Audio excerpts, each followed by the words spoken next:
Hi guys, this is Julie with Julie on Books. Today I will be reading to you from All About Goals and How to Achieve Them by Jack Ensign Addington. I'm going to be reading from page 115 with the subchapter The Technique of Treasure Mapping. Treasure mapping is a way to visualize your goals, a very effective way. Some years ago, a magazine called The Nautilus ran a contest for the best article showing how a treasure map had helped to bring about someone's heart's desire. The competition attracted nationwide interest. During the contest, many found that treasure mapping really worked. It was in the winter of 1946 that I first became interested in treasure mapping. The first treasure map I ever saw was made at my house on a rainy New Year's Day. We were living in Pasadena on the rim of the arroyo overlooking the Rose Bowl. We had 4 tickets for the Rose Bowl game and had invited another couple. Our plan was to have lunch at our home and walk down to the Rose Bowl. It was one of those rainy New Year's days. It rained all day long. Bill and Mary arrived around noon. We had a big fire in the fireplace and ate our lunch in front of the fire.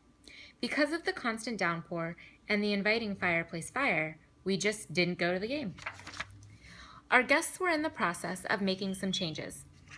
Bill was in the insurance business, selling as an independent agent.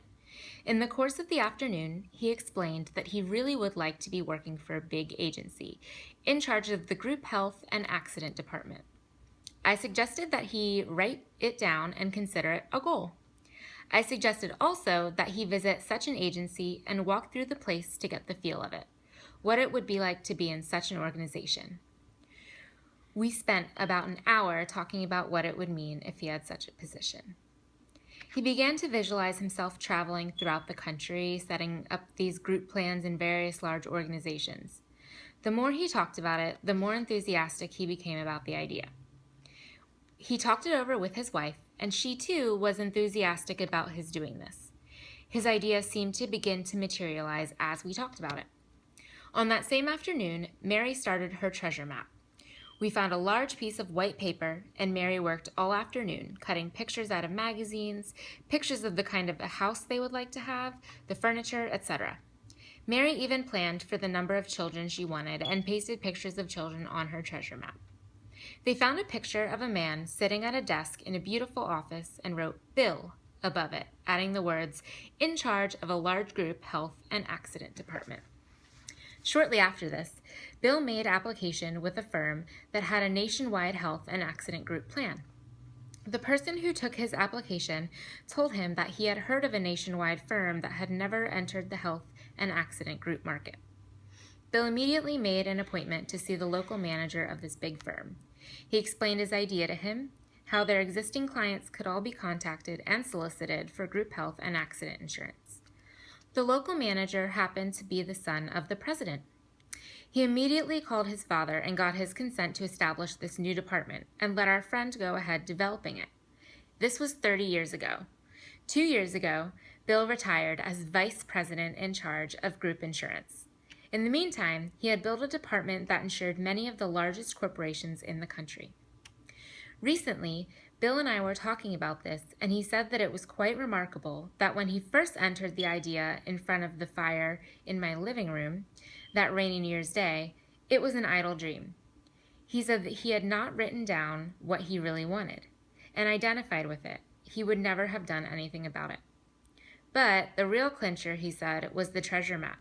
It brought everything into focus. When a goal is established in mind, the human footsteps to bring it about will follow.